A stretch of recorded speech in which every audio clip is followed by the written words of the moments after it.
Cette femme, ayant appris ce qu'on disait de Jésus, vint par derrière dans la foule et toucha son vêtement. Elle se disait en effet, si je parviens à toucher seulement son vêtement, je serai sauvée. À l'instant, l'hémorragie s'arrêta et elle ressentit dans son corps qu'elle était guérie de son mal.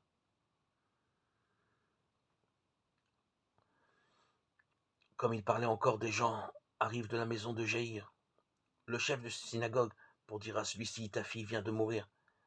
À quoi bon déranger encore le maître? Jésus, se prenant ces mots, dit au chef de synagogue, ne crains pas, crois seulement. Il ne laissa personne l'accompagner, sauf Pierre, Jacques et Jean, le frère de Jacques.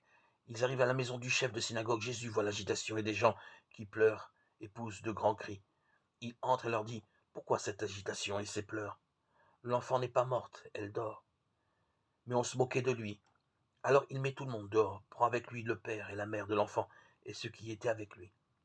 Puis il pénètre là où reposait l'enfant. Il saisit la main de l'enfant et lui dit, Talita koum, ce qui signifie jeune fille, je te le dis, lève-toi. Aussitôt, la jeune fille se leva et se mit à marcher. Elle avait en effet 12 ans. Ils furent frappés d'une grande stupeur. Et Jésus leur ordonna fermement de ne le faire savoir à personne, puis il leur dit de la faire manger. Marc 5, 21, 43. Avec ces deux récits de la femme atteinte d'hémorragie et de la jeune fille de 12 ans ressuscitée, emboîtée, viennent nous souligner un message. Par la foi, Dieu sauve. Le notable dont la fille va mourir comme la malade anonyme sont animés d'une espérance qui les met en route vers Jésus. La femme frappée d'impureté, une fois guérie, rejoint Jésus.